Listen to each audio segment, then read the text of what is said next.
താലി eternal wedding collections by Chungath jewellery. ഇതെല്ലാം എന്റെ കല്യാണത്തിന് വാങ്ങിയതാ. വാവ്, ഇതെവിടുന്നാ? MV Chacko golden diamonds Angamaly. Urban സഹകരണ സംഘം അങ്കമാലി ബാങ്കിൽ നിലവിൽ നേരിട്ടുകൊണ്ടിരിക്കുന്ന പ്രതിസന്ധികളെപ്പറ്റി ചർച്ച ചെയ്യുന്നതിനും ഭാവി കാര്യങ്ങൾ തീരുമാനിക്കുന്നതിനും യോഗം കൂടി.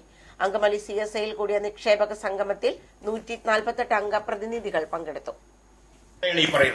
ഇപ്പൊ അവിടെ നടക്കുന്നത് എന്താണെന്ന് വെച്ചാൽ ഡയറക്ട് ബോർഡ് അംഗങ്ങളും കുറെ സിംഗടിയും കൂടി വരാനിരിക്കുന്ന പൈസയെ മുൻകണ്ടുകൊണ്ട് അവർ ക്യാൻവാസിംഗ് ഏജൻസ് ആയിരിക്കുകയാണ്.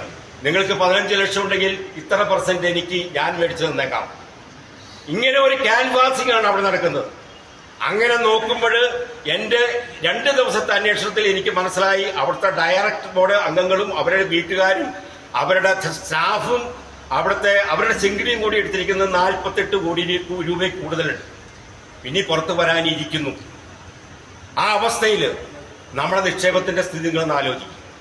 ഉറങ്ങിയിരിക്കേണ്ട സമയമല്ല ഇത്. സമരമെങ്കിൽ സമരം ഇറങ്ങണം. ജനാധിപത്യ രാജ്യമാണ്. കരയുന്ന കൊച്ചിനെ പാലുള്ളൂ എന്ന് നമ്മുടെ അനുഭവം നമ്മളെ പഠിപ്പിക്കുന്നു. ഭാവി കാര്യങ്ങൾ നടപ്പിലാക്കുന്നതിന് വേണ്ടി 25 അംഗ കമ്മിറ്റി അംഗങ്ങളെയും തിരഞ്ഞെടുത്തു. നിക്ഷേപകരുടെ ആശങ്കകൾ പ്രസ്തുത യോഗത്തിൽ പങ്കുവച്ചു. കൂടാതെ ബാങ്കിന്റെ ഇന്നത്തെ സ്ഥിതിയും നിക്ഷേപകർക്ക് യാതൊരു വിധത്തിലുള്ള ആനുകൂല്യങ്ങൾ ഇല്ലെന്നും ബോധ്യപ്പെടുത്തുകയും ചെയ്തു.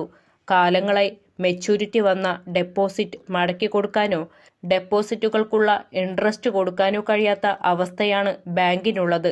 ബാങ്കിന്റെ ബോർഡ് മെമ്പർമാരും അങ്കമാലിയിലെ രാഷ്ട്രീയ പ്രമുഖരും കൂടി ഏകദേശം 48-50 കോടിയോളം രൂപ പല ഘട്ടങ്ങളിലായി കൈപ്പറ്റിയിരിക്കുന്ന അവസ്ഥയും നിലവിൽ ബാങ്കിലുണ്ട്.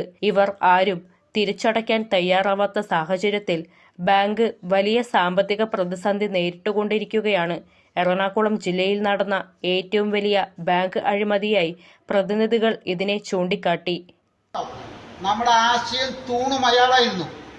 യാതൊരുവിധ കഴിവില്ലാത്ത, നിക്ഷേപകരുടെ താല്പര്യങ്ങൾക്ക് യാതൊരുവിധ വില കൽപ്പിക്കാത്ത ഒരു മനുഷ്യനാണ് സെക്രട്ടറി എന്നുള്ളതാണ് നമ്മുടെ കഷ്ടത.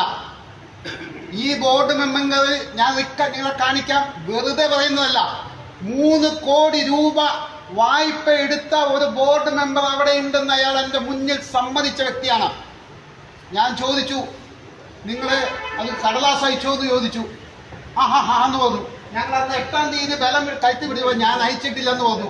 അങ്ങനെ 5-ാം തീയതി വൈകിട്ട് അയാൾ കടലാസ് അയച്ചു.